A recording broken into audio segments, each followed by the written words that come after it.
Hello, everyone. Maureen Ravenberg here again, as always, Andrew, as usual. Yeah, as always, Andrew, as usual, you can tell what time it is based on the header of this video. I am quickly going to discuss personalities based on elements.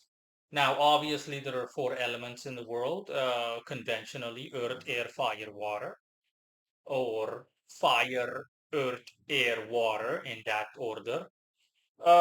And people's personalities spiritually are shaped according to those elements within given context. Now, it's not a it's not a how should I put it? It's not a secret that it's not a secret that everyone has personalities. Like everyone has personalities in the world. Um, some people are a mixture, and on rare occasion, you'll come across someone that is like really extreme in one direction or two directions, you name it. Bottom line is that spiritually speaking, within the confines of the elements, um, people are people's personalities can be gauged, or better said, their personalities are determined by those elements, again, within given context. So yeah, let's start. Let's start with fire first. So-called fire people. These people are the impulsive, dumb individuals. Those that, generally speaking, are attracted to and or engage, sometimes vigorously even, or indulge in violent situations.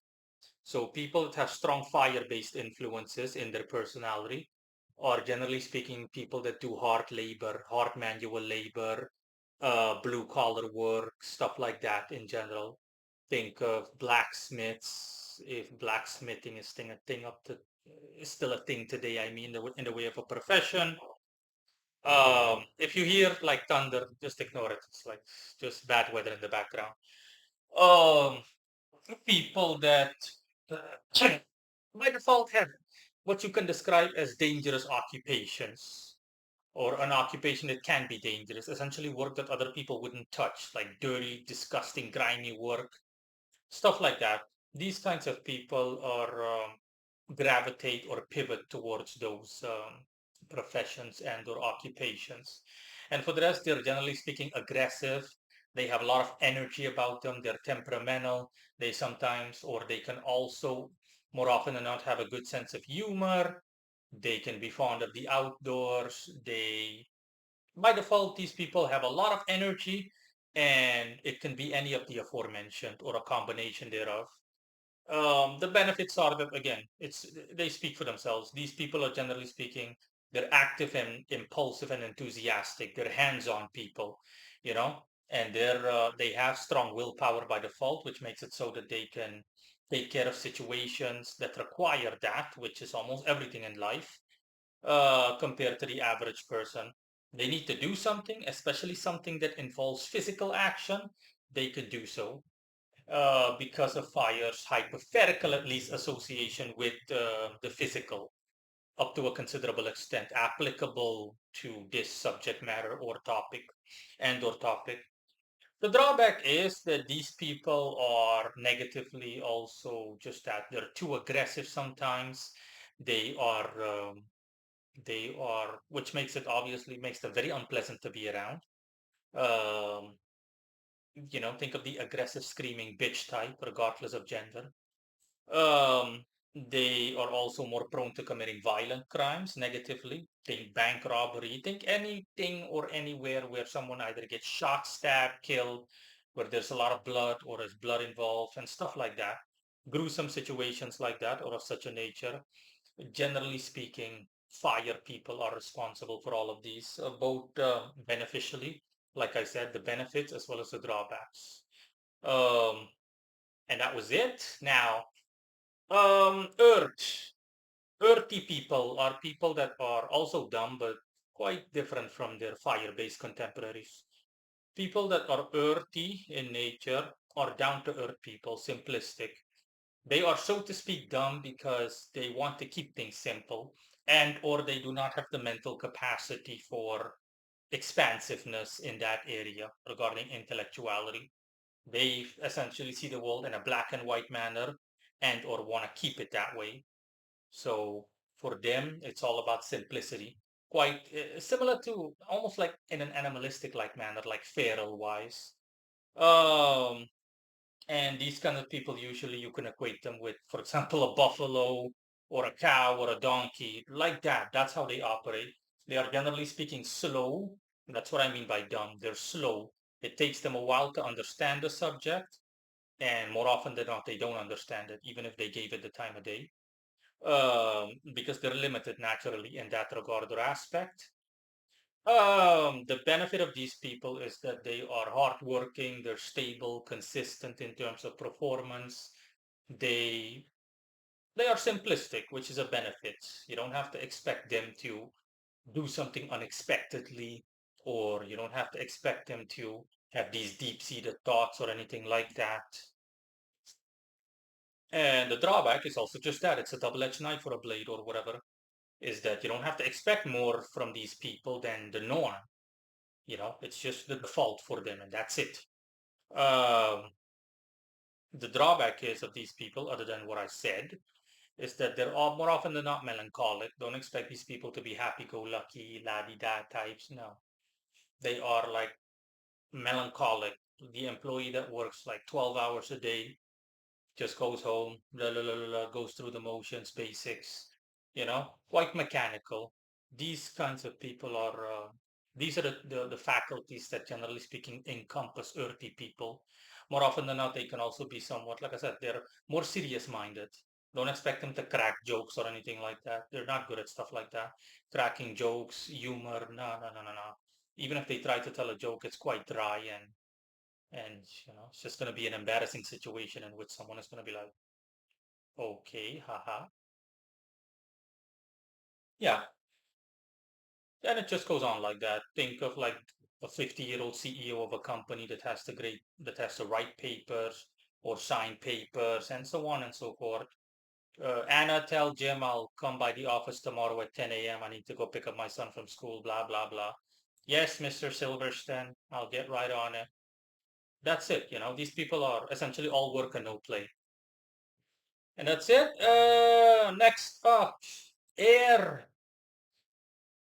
Air people are the intellectuals in society. They are also more prone to be able to socialize with people and to interact with people successfully, um, because of their, generally speaking, naturally high level of intellect. They're more sociable overall. Air people in general, for them, it's all about what makes the world, what makes existence tick. You know, why is something the way it is? How is it the way it is? To what extent is it the way it is? Up to what measurement is it the way it is? Etc. Etc. Every aspect, or all, if not most aspects of society within given context, education wise, think math, geography, astronomy, the occult, astrology, etc. Yada yada yada, etc. Physics, all the things that we make use of on a day-to-day basis, as a means of having control over the world, at least in a material sense, and obviously also spiritually, but more the former than the latter for miscellaneous reasons I'm not going to get into, because the latter obviously trumps the former. Well, I'm not going to get into semantics. Anyways, these people are air people. I repeat, these are air people. The scientists, the doctors, and whatnot, these people are air people in general. They have strong aerial influences, at least in one faculty in life, specifically the faculty that deals with education. Yours truly, obviously, also has a strong aerial influence, specifically Libra, and the zodiac sign Libra falls under the element air. So, yeah, that's why I'm so highly intellectual, and so on and so forth. And it just goes on like that. Now, like I said, generally speaking, these people, because of their naturally high level of intellect, they are more prone to developing deep-seated bonds with others because they can understand other people's points of view, and they can usually offer advice. So people naturally gravitate to them because, hey, that guy seems trustworthy. He seems to be someone that I can confide in without him blabbing it to someone. Um, or he can maybe offer me a solution if I just pitch my idea to him, and so on and so forth. That's what air people are all about. Well, the negatives. Now, the negatives are that air people by default struggle with all, if not most people, air people I've met struggle with one thing: willpower. Contrary to fire people, they have the opposite in the way of willpower. General mental strength and physical strength is lacking. They're brainy, clever, gifted, whatever, but for the rest, physically, oh, it's just awful with them. And yeah, as a result, you get a bunch of situations in which they wish that they had willpower and so on and so forth. They can't do basic things, for example, especially things that require a hands-on mentality, or anything heavy duty labor based, something as simple as lifting something heavy. Um, these are the references to the whole typical quote unquote high school nerd or geek that is really bad at physical education, so phys ed, can barely throw a ball, those kinds of individuals. So obviously, more often than not, these kind of people get bullied by fire people in general, for their lack of mental and physical prowess, etc., and fortitude. Now, and oh yeah, and negatively, these people can also, in the extremest of cases, become mentally unstable or mentally ill, as long as enough and or sufficient mental pressure is exerted upon them. Um, and last but not least, we have the water people. These people, it's all about flexibility and adaptability. Just like water as an element, these people have the highest chance and natural skill for adapting to any situation. Okay, with them, it's the opposite of rigidity. Essentially, earth people are also rigid, as a negative point, if you will. Whereas with water people, it's the opposite. They're flexible. They are highly emotional, both for better and for worse.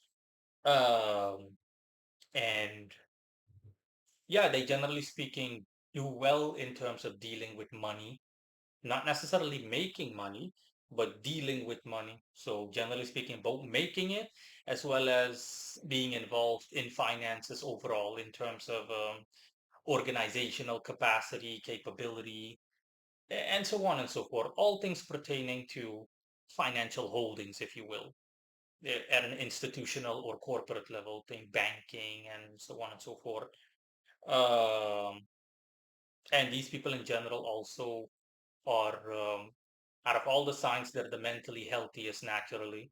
They are the ones that stand the least chance constructively of falling ill, falling victim to mental illness of any kind, regardless of how superficial or otherwise or extreme.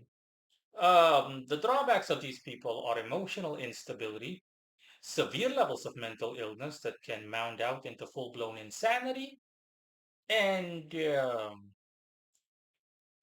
generally speaking, anything that has to do with deceptiveness. These people in general negatively can be very, very deceptive. Think of people that commit non-violent forms of crime.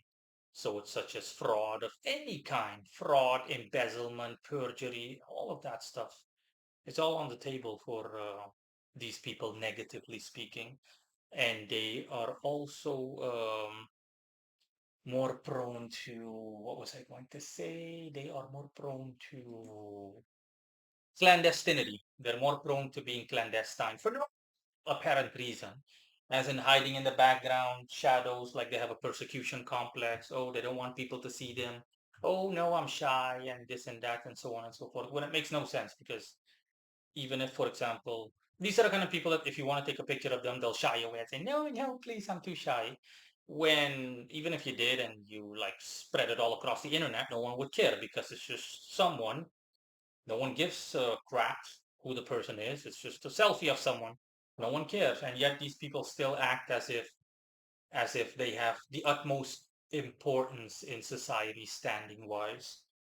Um, and that's pretty much it for the personalities. Now, obviously, most people in the world, well, there are no statistics that I think I can look up that measure any of this stuff data wise. But I think, loosely put, most people in the world, but I have no idea. In any case, there are people in the world that or a mixture in general. I think just a smorgasbord, if you will, a mixture of these personalities is what I think most people in the world possess. That includes myself, naturally, the old natural me that's long gone, like obviously. um, I had air, fire. I had several influences: air, fire, uh, and water influences, and earth as well. I essentially had all four, but still at the same time lacking in certain areas and blah blah blah blah blah. With with air and with air being the dominant one, honestly, yeah, air is the dominant one. And what I said about air negatively, that also applied to me. A lack of willpower and blah blah blah blah stuff that I corrected centuries ago, so to speak. Yeah, but the average person is like this. But on occasion, you'll come across someone that has an exceptional personality in the sense that the person has a dominant force, a dominant in the way of a dominant element. For example, I've met a guy that had a dominant water influence, a guy that had a dominant fire influence. I met a woman, for example, that had a dominant earth influence, and so on and so forth. And it just goes on, you know. Usually, these people, to someone that pays attention to stuff like this, or at least has an affinity for it, or vice versa, or both, will spot someone like that. And it's only if you pay attention to these people in detail will you say, yeah, oh, that's one exceptional personality you've got there. That's one hell of a personality you've got there, Bucko. Um, and that's it. Last but not least, fire and earth as an element, personality wise, are more complementary to men, and air and water more to women. That's why, for example, a woman with a strong fire affinity is, generally speaking, not going to be an attractive or appealing woman. Overall, not just regarding physical appearance. And a guy, for example, a man that has a strong water influence is going to be a very emotional man and very exceptional at that because by default, men operate on logic and reason and women operate on emotion. So you can see for yourself. And yet there are people in the world that are like that. And it not necessarily for the worst, both for better and worse, or, with differences regarding how good or how bad, depending on the conditions and circumstances. Yeah. But that's it overall. Before I go, check the article associated with this video, in which this video will be embedded, linked in the description. And until next time.